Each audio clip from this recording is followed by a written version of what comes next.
Hello दोस्तों, तो देवभूमि ज्ञान दर्शन में आपका बहुत बहुत स्वागत है। तो आज हम देखेंगे आपके सामान्य ज्ञान से कुछ प्रश्नों को। तो चलिए फिर स्टार्ट करते हैं। तो जो हमारा पहला प्रश्न है वह है कि आपसे पूछा जा रहा है भैया, किस सरीसृप के 4 हृदय कक्ष होते हैं। अगर सिंपल सा बताऊं कि सरीसृप होता क्या है, तो भैया सरीसृप यानी पृथ्वी पर सरक सरक के चलने वाले सरीसृप, ऐसा कह दो, ठीक है, आसानी से समझ जाओगे।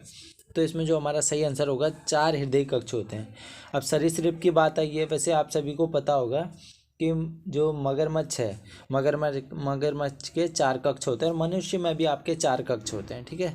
तो इसमें हमारा ऑप्शन नंबर 4 बिल्कुल ही सही हो जाएगा। 4 कक्ष यानी 4 ऑप्शन सही, ठीक है, मतलब चौथा ऑप्शन, ठीक है, ऑप्शन नंबर डी मगरमच्छ हमारा सही है।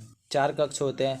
मेंढक में आपके 3 कक्ष होते हैं, 2 ऊपर 1 नीचे। सांप में भी आपके कितने, सांप में कितने होते हैं भैया, सांप में होते हैं आपके 3 कक्ष, ठीक है, सांप में भी 3 कक्ष होते हैं।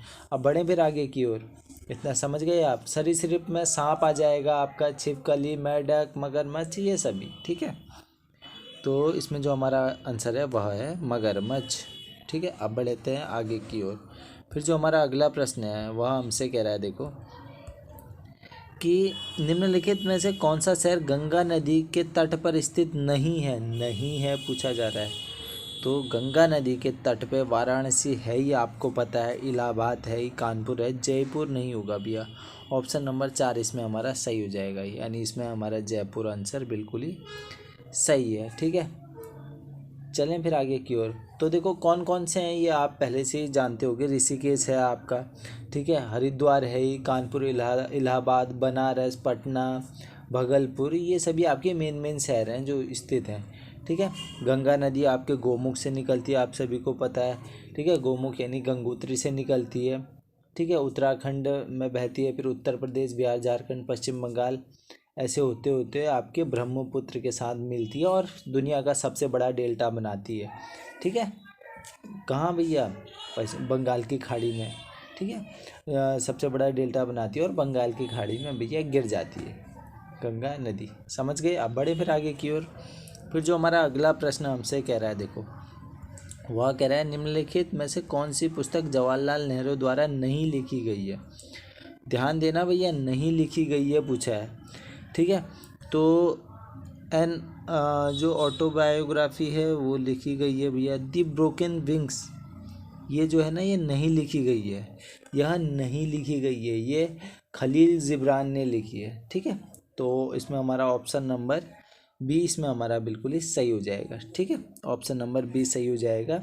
और अगर मैं बात करूं तो नेहरू जी ने लिखी है द ऑटोबायोग्राफी, इसमें लिखा ही है मैं मतलब मेरी कहानी, ठीक है, द डिस्कवरी ऑफ इंडिया, ठीक है। ऑप्शन नंबर 4 में देख लो भारत की खोज, ठीक है, पिता के पत्र पुत्री के नाम, ऐसे करके भी इनकी किताबें हैं, ठीक है। तो इतना आप समझ चुके होंगे। इसमें हमारा जो सही आंसर है वो है ऑप्शन नंबर बी, ठीक है। अब देखो कुछ किताबें जो अगर मैं बात करूं जो आपने याद में रखनी है, एक तो इंदिरा गांधी जी की याद में रख लेना, आपसे पूछा जाता है, ठीक है। इंदिरा गांधी जी की एक बुक है आपकी इंटरनल इंडिया, ठीक है, ये याद में रख लेना आप बुक, ठीक है। और सरोजनी नायडू की है, ठीक है, सरोजनी नायडू की ध्यान में रखना, यहाँ पे कन्फ्यूज़न नहीं करेंगे। द ब्रोकन विंग्स की बात आएगी तो वो तो लिखी है भैया खलील जिब्रान ने। एक है आपकी ब्रोकन खाली विंग्स है, ब्रोकन विंग्स, ठीक है, तो ये सरोजनी नायडू जी ने लिखी है। यहाँ पे कई बार कन्फ्यूजन हो जाता है, ठीक है। तो ये आप याद में रख लेना। और एक और चीज़ याद में रख लो, सुमित्रानंद पंत जी की चिदम्बरा, ये हमेशा पूछा जाता है। और प्रेमचंद्र जी की तो आपने याद में रखनी है, ठीक है। प्रेमचंद्र जी की बात आएगी तो गोदान हो गया, गोदान, गबन, कर्मभूमि, रंगभूमि, ये सब। और डॉक्टर सर्वपल्ली राधाकृष्णन की भी याद में रख लेना, एक जो पूछी जाती है आपसे, इंडियन फिलॉसफी पूछी जाती है, ठीक है, इंडियन फिलॉसफी है उनकी पुस्तक, समझ गए। अब बड़े फिर आगे की ओर चलो। फिर जो हमारा अगला प्रश्न है वह है कि प्रत्येक संसदीय बैठक का पहला घंटा के लिए होता है, किसके लिए होता है भैया। प्रत्येक संसदीय बैठक का पहला घंटा के लिए होता है, किसके लिए। वो व्यवस्था का प्रश्न, धन विधेयक पर चर्चा, प्रश्नकाल, शून्यकाल, तो वह होता है भैया आपका प्रश्नकाल। ठीक है, ऑप्शन नंबर तीसरा इसमें हमारा बिल्कुल ही सही हो जाएगा, प्रश्नकाल। ठीक है, चलो मतलब संसद में जब दोनों सदनों की हर बैठक के जब शुरू का 1 घंटा होता है ना, तो जितने भी आपके मंत्री होंगे ना, जितने भी आपके सदस्य मंत्री होंगे, मंत्री नहीं सदस्य मंत्री होंगे, तो वो प्रश्न पूछते हैं। ठीक है, तो प्रश्न पूछते हैं, उत्तर दिए जाते हैं, इसी को ही भैया हम कह देते हैं कि ये आपका प्रश्नकाल है। ठीक है, समझ गए। अब इसमें लिखा है शून्यकाल भी लिखा है भैया। शून्यकाल क्या होता है? तो देखो दोनों सदनों में आपका प्रश्नकाल चल रहा है, और जैसे प्रश्नकाल आपका खत्म होगा ना, ठीक बाद के समय को हम क्या कह देंगे? शून्यकाल कह देंगे। शून्यकाल का अगर टाइम बताऊं तो 12 बजे से शुरू होकर आपका 1 बजे तक चलता है ये शून्यकाल भी है। ठीक है, समझ गए। इसमें धन विधेयक भी लिखा है। ठीक है, धन विधेयक लिखा है ना इसमें, ये देखो। तो धन विधेयक पे भी कर लें फिर चर्चा, यानी मनी बिल की बात आ रही है। ठीक है, तो धन विधेयक केवल लोकसभा में ही पेश किया जाता है।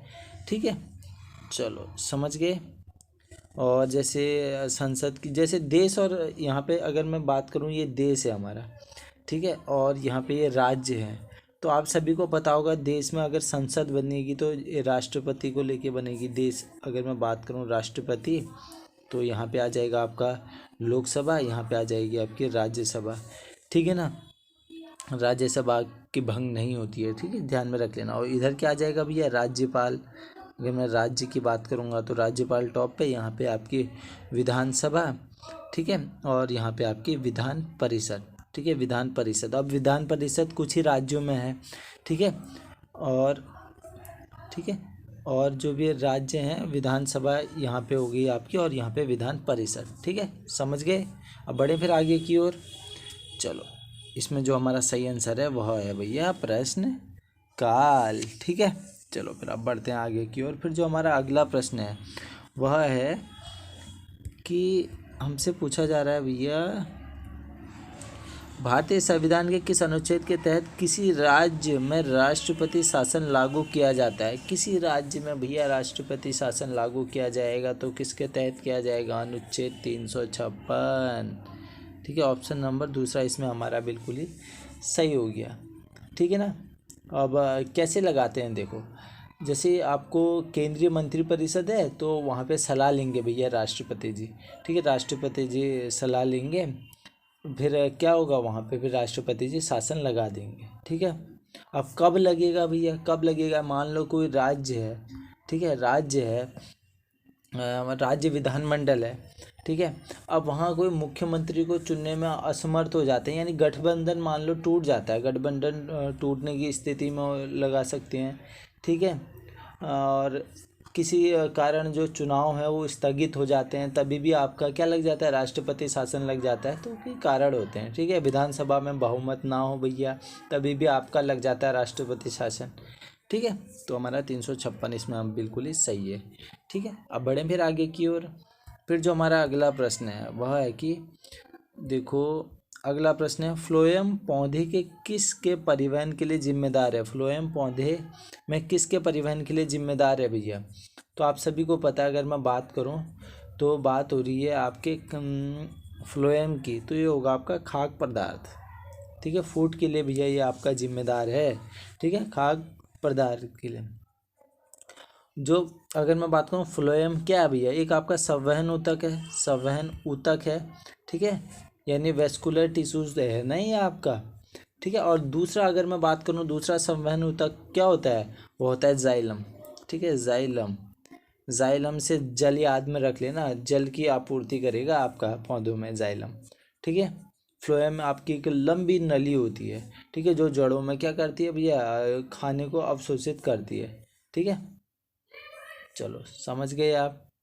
जो फ्लोएम और जाइलम होते हैं ये पौधे में खाने पानी की आपूर्ति करते हैं। इतना सा सीधे सा याद में रख लेना, फ्लोएम जाइलम पौधे में खाने पानी की आपूर्ति करते हैं। ठीक है, मतलब पूर्ति करते हैं।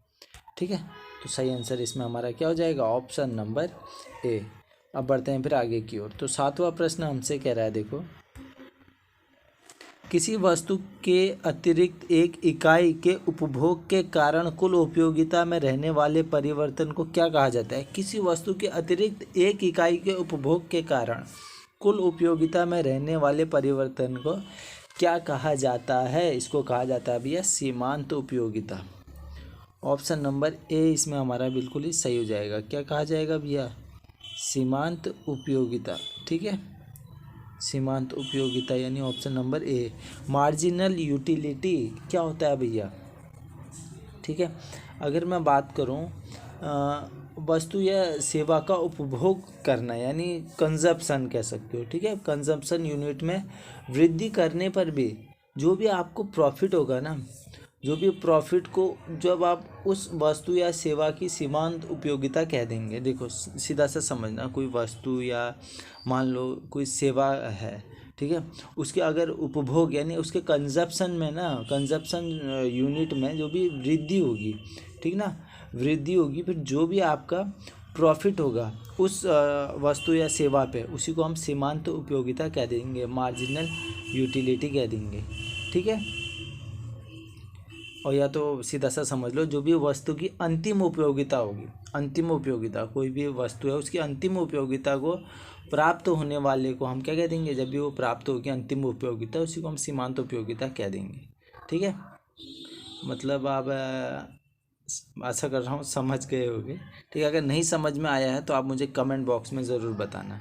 ठीक है, ये तो इसको आपको मैं उदाहरण से समझाता हूँ। चलो मान लो आपने खरीदी 6 चीज़ें खरीदी। ठीक है, माना कोई 6 चीज़ें खरीदते हैं, अब 5 चीज़ें खरीदने तक उसकी उपयोगिता है 100। ठीक है, यहाँ पे लिख लो, आपने 6 चीज़ें खरीद ली। ठीक है, अब 5 चीज़ें खरीदने तक उसकी उपयोगिता है 100। भैया 5 चीज़ें खरीदने तक उसकी उपयोगिता है 100। जैसे ही वो छठी चीज़ खरीदने पर उसकी उपयोगिता हो जाती है 120। ठीक है, उसकी उपयोगिता हो जाती है अब 120। तो इसमें अब सीमांत उपयोगिता क्या होगी भैया? ठीक है, सीमांत उपयोगिता क्या होगी? सीमांत उपयोगिता होगी अब इसमें आपकी 20। ठीक है, 20 इसमें आपकी आप सीमांत उपयोगिता हो गई, यानी समझ गए, जो 20 इकाई यानी यूनिट के बराबर है आप। ठीक है, तो वस्तु की अंतिम इकाई से प्राप्त होने वाले को हम सीमांत उपयोगिता कह देंगे। ये प्राप्त हो गई ना आपको 20। ठीक है, तो आशा कर रहा हूँ आप इसे समझे होगे। ठीक है, उदाहरण से तो कुछ बहुत तो समझे होगे। अब बढ़ते हैं आगे की ओर। फिर जो हमारा अगला प्रश्न है वह है, देखो 8वां प्रश्न हमसे क्या कह रहा है? 8वां कह रहा है, निम्नलिखित में से किसे वैध मुद्रा नहीं माना जाता है? किसे वैध मुद्रा नहीं माना जाता है? क्या सोना को वैध मुद्रा माना जाता है, डिमांड ड्राफ्ट को, मुद्रा को, सिक्के को? अगर आप ध्यान से देखोगे तो सोने को नहीं माना जाता है। ठीक है, यानी गोल्ड को आपका नहीं माना जाता है। ठीक है, मुद्रा होता क्या है आप सभी को पता है? सिक्के, नोट, पत्र मुद्रा, ठीक है, और जमा मुद्रा। ठीक है, जो भी आपका बैंक मुद्रा होता है, ठीक है, डीडी यानी डिमांड डिपॉजिट होता है, चेक होता है। ठीक है, ये सब क्या है? आपकी मुद्रा है। और अगर मैं बात करूं सोना हो गया, घर हो गया, ज़मीन हो गया, चांदी हो गया, ये क्या है? ये नज़दीकी मुद्रा है आपकी, नज़दीकी मुद्रा यानी नियर मुद्रा बोलते हैं हम इसे इंग्लिश में, नियर मनी। ठीक है, नियर मनी कहते हैं। ठीक है, इन्हें जल्दी से आप मुद्रा में परिवर्तन कर सकते हैं। ठीक है, मुद्रा में परिवर्तन कर सकते हैं इसका। ठीक है, एक्चुअली में ये आपकी कह सकते हो मुद्रा नहीं है, यानी जैसे मुद्रा सिक्के हो गए, नोट हो गए। ठीक है, कोई भी जमा मुद्रा हो गई आपकी, बैंक में जमा है यानी डिमांड डिपॉजिट है आपका, चेक है कोई। ठीक है, तो वो तो है भैया आपका। अब ऐसा थोड़ी आप दुकान में जा रहे हो, कहोगे तुरंत भैया ये लो सोना ले लो और मुझे 2 किलो आटा दे दो। ठीक है ना, तो मतलब वो नियर मनी है आपका। ठीक है, जल्दी से आप इसे मुद्रा में परिवर्तन कर सकते हो। ठीक है, समझ गए? आशा कर रहा हूँ आप इसे समझे होगे। नहीं समझे होगे तो आप कमेंट बॉक्स में कमेंट कर देना। ठीक है, आजकल तो देखो सिलेबस में साइंस भी डाल दिए ना, आप सभी को पता ही है, तो आती हैं चीज़ें। फिर जो हमारा देखो अगला प्रश्न है कि निम्नलिखित में से कौन सी शैली भारत के मंदिर स्थापत्य शैली नहीं है? कौन सी शैली भारत में मंदिर स्थापत्य की शैली नहीं है, पूछा गया है। तो इसमें देखो जो हमारा सही आंसर होगा ना, वो होगा वेसर शैली। तो आपकी भैया कर्नाटक में है ना आपके चालुक्य मंदिर, तो वो वैशर शैली में माने जाते हैं आपके। ठीक है। नागर शैली लिखा है तो खजुराहो के मंदिर नागर शैली में निर्मित माने जाते हैं। ठीक है। द्रविड़ शैली लिखा है आपका। ठीक है। तो दक्षिण भारत में विकसित हुई है आपकी। ठीक है। द्रविड़ शैली, इसलिए उसे द्रविड़ शैली के लिए कहा जाता है। तमिलनाडु के आसपास की जितने स्थानों में अधिकांश मंदिर हैं वो द्रविड़ शैली में है। ठीक है। गौथिक शैली नहीं है भैया, ऑप्शन नंबर 4 इसमें हमारा सही हो जाएगा। गौथिक शैली नहीं है, ये एक आपकी यूरोपियन शैली है। ठीक है, यूरोपियन शैली मानी जाती है। ठीक है, यूरोपियन। बढ़े फिर आगे की ओर। फिर जो हमारा अगला प्रश्न है, अगला प्रश्न देखो, 10वां प्रश्न है, निम्न में से कौन सी एक उपधातु नहीं है? आंसर दिख गया क्या आपको? कार्बन नहीं है। ठीक है, उपधातु बोला तो इसमें कार्बन नहीं है। अब देखो, धातु अधातु तो जानते ही होगे ना। धातु किसे कहते हो आप? मेटल को बोलते हो। ठीक है, और अधातु किसे कहोगे आप? नॉन मेटल को कहोगे, सीधी सी बात है। ठीक है। और अगर बात आ रही है आपकी धातु अधातु और उपधातु, उपधातु नहीं है, यानी दोनों के जिसमें गुण पाए जाते हैं उसे हम उपधातु कहते हैं। समझ गए? मेटल के भी, नॉन मेटल, मतलब धातु के भी अधातु के भी दोनों के गुण पाए जाते हैं, उसे हम उपधातु कह देते हैं। ठीक है, मेटेलॉइड कह देते हैं। समझ गए? जैसे बोरोन हो गया, सिलिकॉन हो गया, जर्मेनियम, आर्सेनिक। ठीक है, तो ये सभी क्या आपके उपधातु हैं। ठीक है, समझ गए? तो आशा करता हूँ इस वीडियो से आपको भैया थोड़ा बहुत तो ज्ञान प्राप्त हुआ होगा। अब इस प्रश्न का आंसर आपने देना है कमेंट बॉक्स में। ठीक है। गांधी इरविन समझौता भारत के निम्नलिखित में से किस आंदोलन से संबंधित है? इसका आंसर आपने देना है भैया कमेंट बॉक्स में। ठीक है, तो इसका आंसर कमेंट बॉक्स में दे देना। तो आशा करता हूँ इस वीडियो से आपको थोड़ा बहुत तो ज्ञान प्राप्त हुआ होगा। अगर थोड़ा भी ज्ञान प्राप्त हुआ है तो आप इस वीडियो को लाइक कर देना, शेयर कर देना और कमेंट कर देना। इसी आशा के साथ हम करते हैं वीडियो को यहीं पर समाप्त। चलिए, धन्यवाद।